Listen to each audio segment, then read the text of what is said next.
In Santa Clara, California, a small town, the Smith family was renowned for their unity and strong principles. Two sisters, Rachel and Emily Smith, lived there, their lives intricately bound. Their tale from childhood is one of love, betrayal, and tragedy, unfolding in an ostensibly serene community. Born in 1985, Rachel Smith, the elder sister, embodied success and confidence. She was the family's shining star, excelling academically and professionally. Naturally commanding respect and admiration, Rachel was adored by teachers and peers alike for her intellect and leadership. Post-high school, she earned a scholarship to a distinguished university studying education. Upon completing her degree, Rachel returned to Santa Clara, eager to give back to her nurturing community. She took a teaching position at the local high school, swiftly becoming a beloved faculty member. Her commitment to students and passion for teaching were palpable. Beyond her career, Rachel was known for her dynamic personality and staunch family support, particularly towards her younger sister Emily. Born in 1990, Emily Smith admired Rachel greatly. While Rachel was outgoing and confident, Emily was reserved and contemplative, finding refuge in books and nature. Unlike Rachel, Emily's strengths lay not in academics, but in her creative spirit, evident in her love for literature and art. Post-high school, Emily chose to stay close to home, working at the local library. She organized events, assisted patrons, and participated in community outreach programs. Her kindness made her a favorite among visitors, especially children who adored her storytelling sessions. Rachel and Emily shared a tight bond, spending hours discussing dreams and supporting each other through life's ups and downs. Family gatherings were warm and filled with laughter, as their parents, John and Mary, instilled strong values of love and unity. The sisters were inseparable, sharing secrets and comforting each other in trying times. In 2010, at a school-organized charity event, Rachel met Alex Johnson, an engineer at a local construction company. Drawn to Rachel's warmth and intelligence, their connection was immediate, and they soon began dating. In 2012, Alex proposed, and they married in a beautiful ceremony surrounded by friends, family, and many of Rachel's students. Their marriage was a portrait of happiness, with Rachel and Alex deeply in love and committed to each other. Alex Johnson, the man who would later become the central figure in a tragic love triangle, was born in 1983. A magnetic and captivating individual, Alex had a knack for making those around him feel special. His engineering career was thriving, and colleagues respected him for his skill and commitment. Alex's entry into Rachel's life seemed destined, as they met at a charity event where Alex volunteered to build homes for the needy. Alex and Rachel's relationship quickly flourished. They shared many interests, including a passion for community service and a love for nature. Alex admired Rachel's devotion to her students and family, while Rachel was drawn to Alex's kindness and humor. Their 2012 wedding was a joyful event, symbolizing the union of two deeply enamored individuals. The Smith family was a pillar of harmony in Santa Clara. John and Mary Smith were proud of their daughters and their close bond. Regular family dinners saw everyone sharing stories around the table. The Smiths valued open communication and mutual respect, evident in Rachel and Emily's interactions. Rachel's marriage to Alex only fortified the family bond. Alex was swiftly embraced as a family member and developed a close relationship with Emily too. The trio often spent time together, whether hiking, enjoying barbecues, or watching movies at home. To outsiders, the Smith family appeared flawless, a model of love and support. However, beneath the surface, complex emotions were stirring that would soon disrupt their seemingly perfect lives. Rachel, Emily, and Alex's story is not merely one of love and happiness, but also of forbidden feelings, betrayal, and ultimately, tragedy. Emily Smith had always admired Alex Johnson from the day Rachel introduced him to the family. Emily appreciated his charm, intelligence, and the joy he brought to Rachel. Alex embodied everything Emily desired in a partner, but never allowed herself to pursue. However, over time, her innocent admiration evolved into something deeper and more complex. In the summer of 2017, a particularly stressful period for Emily, work at the library became overwhelming, and she felt increasingly isolated. Rachel and Alex, her usual support system, were occupied with their own lives and growing family. Emily found comfort in her moments with Alex. He made her laugh and feel understood, something she desperately needed during those challenging times. The turning point came one June evening during a family barbecue at Rachel and Alex's home. It was a quintessential California evening, with a gentle breeze and the aroma of grilled food in the air. Rachel was busy with their young daughter, leaving Alex and Emily to manage the grill. As they talked and laughed, Emily felt a strange, intoxicating mix of emotions. Alex's presence was both soothing and thrilling. She found herself drawn to him in a way that transcended familial affection. In the weeks that followed, Emily and Alex found their time together increasing. A shared love for books drew Alex to the library, where they discussed favorite authors. Initially casual, these visits became the highlight of Emily's day. She began noticing details about Alex, his eyes lighting up when discussing beloved books, his thoughtfulness, and his kindness towards everyone. An unexpected moment of mutual realization occurred one evening. Emily, after a tough day at work, felt particularly down. Alex, sensing her distress, invited her for a beach walk. As they strolled side by side, the setting sun casting a golden glow over the water, Emily opened up about her struggles. Alex listened attentively, offering comfort and encouragement. His concern touched Emily deeply. Sitting on a bench overlooking the ocean, their conversation grew more intimate. Emily confessed her feelings of loss and loneliness, and Alex shared his own fears and insecurities. A palpable connection, an unspoken understanding, transcended words. In a moment of vulnerability, Alex took Emily's hand. The touch was electric, sending a jolt through her. She saw her own feelings reflected in his eyes, longing, confusion, and a spark of something forbidden. The first kiss happened almost spontaneously. On a quiet library afternoon, Emily was alone in her office with new arrivals. Alex stopped by to return a book and stayed to chat. Their conversation flowed effortlessly, the world outside fading away. As Alex prepared to leave, he stood close to Emily, their faces inches apart. A charged silence hung between them, both acutely aware of the growing tension. Without thought, they leaned in, their lips meeting in a gentle, tentative kiss that deepened into something more passionate. The kiss was everything Emily had imagined, sweet, tender, and filled with the promise of something forbidden. Breathless and wide-eyed, they pulled apart, guilt and exhilaration washing over them equally. They knew they had crossed a line, but their powerful emotions made it impossible to turn back. In the ensuing days, Emily and Alex grappled with their emotions.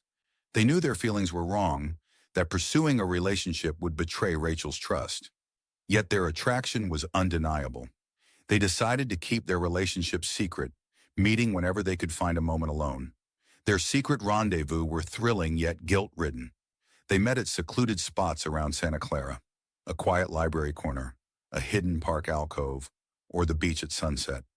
Each meeting was a stolen moment of bliss, filled with whispered confessions and stolen kisses. They reveled in the intensity of their connection, even as the weight of their deceit bore heavily on their hearts. Emily's life began to revolve around these secret meetings. She would count the hours until their next encounter, her thoughts filled with memories of his touch and the sound of his voice. Alex, too, was conflicted between his commitment to Rachel and his deepening love for Emily. Guilt gnawed at him, yet he couldn't deny his feelings. Keeping their relationship hidden proved more difficult than anticipated. Rachel, always intuitive, started noticing subtle shifts in Emily and Alex's behavior. Emily, once open, became more secretive and guarded. She would disappear for hours without explanation, her lively spirit dampened. Alex seemed distracted, his attention divided between his family and his hidden romance. The strain of maintaining their secret weighed heavily on both Emily and Alex. They lived in constant fear of discovery, their anxiety escalating with each passing day. Every glance, every touch was a risk, requiring careful discretion to avoid suspicion. Despite the obstacles, Emily and Alex were drawn to each other irresistibly. The secrecy added a thrilling element to their relationship, making each stolen moment more precious. They communicated through discreet messages and late-night calls, their conversations filled with longing and desire. As months passed, the strain of their secret affair began to show. Emily, consumed by guilt and fear, struggled to maintain the facade. She grappled with her emotions, torn between her love for Alex and her loyalty to Rachel. The constant deception weighed heavily on her, and she began to question whether their relationship was worth the pain and risk. Alex, too, was torn. He loved Rachel and their daughter, but his feelings for Emily were undeniable. He found himself living a double life, unable to reconcile his love for two women. The guilt gnawed at him, and he knew their secret couldn't remain hidden forever. Their secret meetings grew more tense, the once sweet moments of bliss overshadowed by growing tension. Arguments became more frequent, their frustration and fear boiling over. Emily accused Alex of not caring enough, while Alex felt trapped between his duty and his desires. The cracks in their relationship began to widen, threatening to expose their affair. The beginning of the end came in early 2018 when Rachel discovered Emily's diary.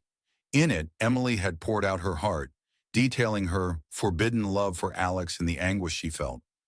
Rachel was devastated by the betrayal, unable to comprehend how her sister and husband could deceive her so profoundly. The confrontation that followed was explosive. Rachel, hurt and angry, confronted Emily and demanded answers. Cornered and overwhelmed, Emily confessed everything. The pain in Rachel's eyes was too much for Emily to bear, and she realized the full extent of the damage their affair had caused. Alex, too, was confronted by Rachel. He tried to explain, to apologize, but the trust had been shattered. Rachel could no longer look at him without seeing the betrayal. The family that had once been a pillar of love and support was now torn apart by deceit and heartbreak. The beginning of Emily and Alex's secret affair was marked by intense emotions and a powerful connection that neither could resist. Their love, though forbidden, was real and all-consuming. However, the deceit and guilt that came with their relationship ultimately led to their undoing. The thrill of their secret romance was overshadowed by the pain and betrayal it caused, leaving a once happy family in ruins. The Johnson home was thick with tension. Rachel Johnson, desperate to salvage her family and shield her daughter, confronted Alex. She implored him to end his affair with her sister Emily, if not for their marriage, then for their child's sake. Rachel's love for Alex remained steadfast despite the deep wounds his betrayal had inflicted. She hoped that for their daughter's sake, Alex would see reason and return to their family. However, Alex had made his decision. His relationship with Emily had stirred feelings he couldn't ignore. He was convinced that his future lay with Emily, not Rachel. He revealed to Rachel his plans to divorce her, seek custody of their daughter, and marry Emily. This revelation devastated Rachel. The thought of losing her husband to her sister and being separated from her child was unbearable.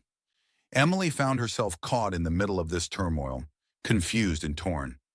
She never intended for things to escalate to this point. Her feelings for Alex were genuine, but she hadn't envisioned a future where he would leave Rachel and disrupt their daughter's life for her sake. Emily was paralyzed by indecision, unsure of how to proceed without causing further harm. The stress of the affair and the threat of losing her family took a severe toll on Rachel's mental health. She began to suffer from severe anxiety and depression. Despite her deteriorating mental state, she continued to live with Alex and their daughter, unable to fathom a life apart from them. The home that had once resonated with love and laughter now echoed with silence and tension. Rachel's emotional turmoil was mirrored by Alex's own internal struggle. He was determined to be with Emily, but the guilt of hurting Rachel and their daughter gnawed at him. His once clear vision of a future with Emily became clouded with doubts and regrets. Nevertheless, he continued to meet Emily in secret, unable to stay away from her despite the pain it caused everyone involved. Rachel was aware of these secret meetings, which only deepened her sense of betrayal and despair. The household was a powder keg, and it was only a matter of time before the simmering tensions erupted. The tragic climax came on the evening of November 15, 2018. Alex had just returned from another clandestine meeting with Emily. He drove his SUV up the secluded cul-de-sac where their house was located, his mind preoccupied with thoughts of how to finally resolve the situation. As he approached the house, he saw Rachel standing outside, her face a mask of anger and hurt. As soon as Alex stepped out of the car, Rachel confronted him. The argument that ensued was fierce, fueled by months of pent-up resentment and pain. Rachel accused Alex of destroying their family, of betraying her trust, and of abandoning their daughter. Alex, in turn, accused Rachel of trying to manipulate him and using their daughter as a pawn. The argument escalated as they moved inside the house, their voices echoing through the empty rooms. Their daughter slept upstairs, blissfully unaware of the turmoil unfolding below. The isolation of their home on the quiet, dead-end street meant that no one could hear the shouting or intervene. By dawn, the house was unsettlingly silent. Early in the day, Rachel called Emily, her voice eerily calm. She informed Emily that after their argument, Alex had packed some belongings and left. Emily was shocked. She hadn't seen Alex since their meeting the previous evening and had no clue where he might have gone. Emily attempted to reassure Rachel, suggesting that Alex may have needed to cool off and would return once calm. But Rachel's next words sent a chill down her spine. Rachel stated she no longer cared about Alex and didn't want to see him again. The finality in her tone left Emily uneasy. Rachel hung up, and the ensuing silence was stifling. The once close family was now irrevocably shattered. Emily felt growing dread as hours passed without word from Alex. She sensed something was gravely amiss but couldn't pinpoint it. She replayed her last conversation with Rachel, seeking any hidden meaning or clue. Anxiety consumed her, making focus impossible. Meanwhile, Rachel was in a state of emotional detachment. She went through the day's motions mechanically, her mind a fog of conflicting thoughts and emotions. She knew she had crossed a line that night, a point of no return. The gun she had purchased for protection now felt like a symbol of her own desperation and fear. As day turned into night, Alex's absence became more pronounced.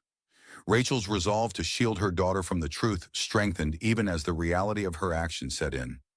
She knew she couldn't maintain the facade forever, but for now, she focused on protecting her daughter from the chaos that had engulfed their lives. Unable to bear the uncertainty any longer, Emily decided to drive to Rachel and Alex's house. She needed answers and to see for herself that everything was all right. The drive felt endless, her mind racing with worst-case scenarios. Upon arrival, the house was dark and silent, starkly contrasting the turmoil within her. She knocked, her heart pounding. When Rachel opened the door, Emily was struck by her sister's appearance. Rachel looked exhausted, her eyes red-rimmed and hollow. Emily demanded to know what had happened, where Alex was, and why Rachel had said those things on the phone. Rachel's response was chillingly simple. She repeated that Alex had left after their fight and she didn't know where he was. But there was an edge to her voice, a coldness Emily couldn't ignore. A wave of nausea washed over her as she realized the full extent of the unfolding tragedy. Emily left Rachel's house feeling more unsettled than before. The answers she sought were not forthcoming, and Rachel's cryptic behavior only deepened her unease. Her heart pounded with fear and frustration as she drove away. She knew something was terribly wrong. Unable to shake the feeling that Alex was in danger, she decided to call the police and report his disappearance. When Emily called the police, she explained that Alex had gone missing after a heated argument with his wife, Rachel. The officer listened patiently but seemed skeptical. "Ma'am, it's not uncommon for people to leave after a fight. He's probably just cooling off somewhere. Give it some time and I'm sure he'll return once he calms down," the officer said. Emily's protests were dismissed. The police didn't view Alex's disappearance as urgent, attributing it to a voluntary departure. Emily was overwhelmed by a profound sense of foreboding. She was certain something awful had befallen Alex and couldn't simply wait for his return. She dialed Alex's phone incessantly, but each attempt went straight to voicemail. Panic surging, she contacted Alex's parents, David and Susan, and his closest friends, Michael and Kevin. None had seen or heard from Alex since the previous night. The next day, Emily's anxiety intensified.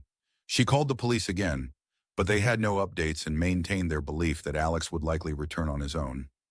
Frustrated and desperate for answers, Emily decided to confront Rachel once more. She drove back to the house, determined to uncover the truth about Alex's whereabouts. Upon arriving at Rachel's house, Emily found her sister in an eerily calm state. "Rachel, I need the truth. Where is Alex?" Emily demanded, her voice quivering with emotion. Rachel repeated her story about Alex leaving after their argument, but before Emily could press further, her phone rang. It was the police. Emily's expression shifted as she listened to the officer. The color drained from her face and her hand trembled slightly as she ended the call. "They found Alex's car," she whispered. "It was abandoned in a wooded area about 50 miles from here." Emily's heart sank, and a wave of nausea washed over her. The police had found Alex's car, but there was still no sign of him. The dread that had been consuming her intensified. She needed to get to the police station immediately. Emily drove to the police station, her mind racing with grim possibilities. Upon arrival, an officer approached her with a solemn expression. "Miss Johnson, I'm afraid we have some bad news," he said gently. Alex had been found in the back seat of his car, shot in the head. Emily felt the ground slip away beneath her. The world spun, and she struggled to comprehend the officer's words. Alex was dead. Her heart ached with a mix of grief and guilt. Deep down, she knew Rachel was somehow involved in his death. Emily recounted everything to the police: the affair, the conflict between Rachel and Alex, and the events leading up to his disappearance. The police took Emily's statement and then went to Rachel's house to question her.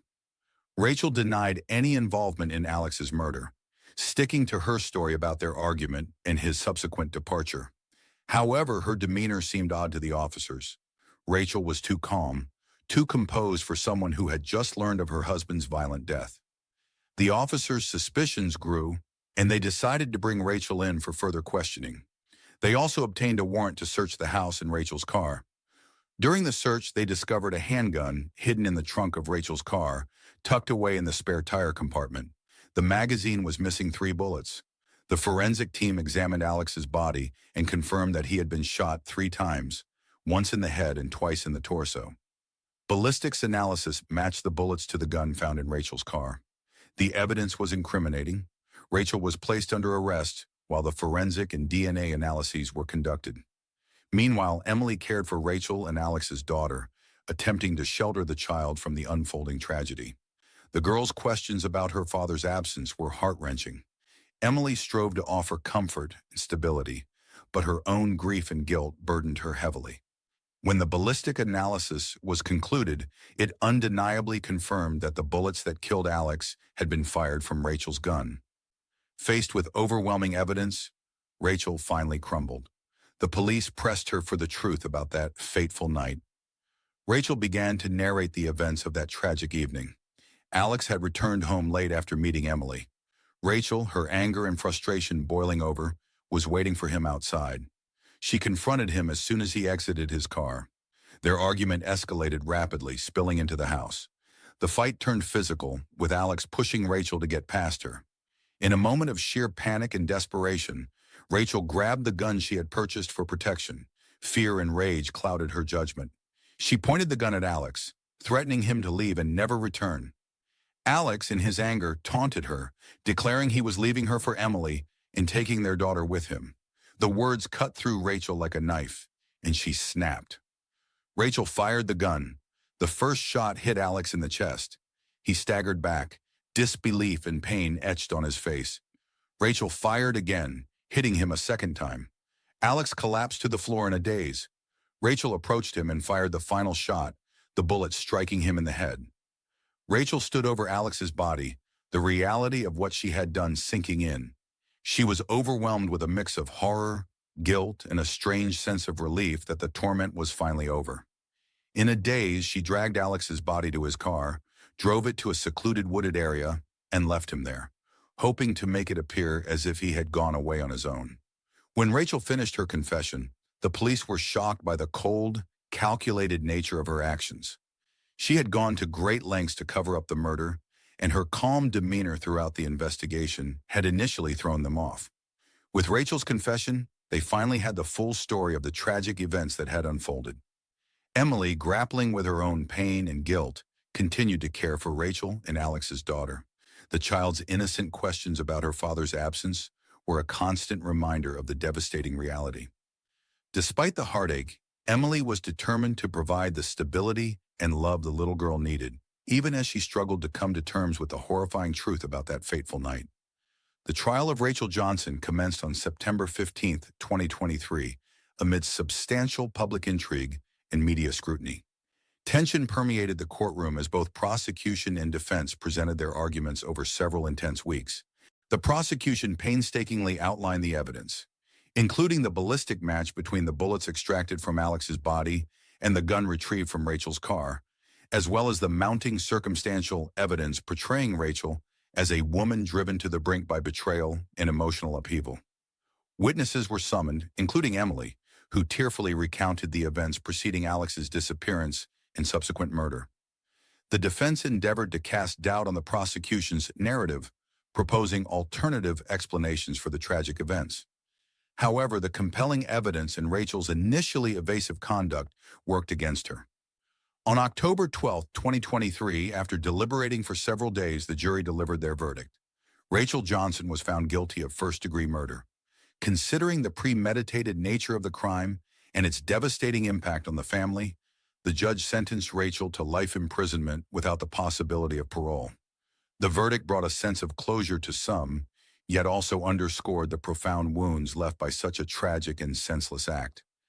Emily, heartbroken and mourning, grappled with the loss of Alex and her sister's betrayal.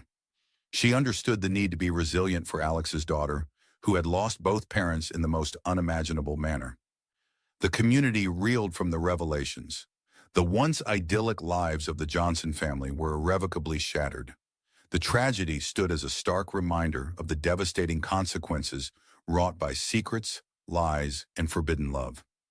As the trial concluded, the echoes of the Johnson family's devastation lingered. The courtroom, once filled with tension, now held a palpable sense of loss and sorrow.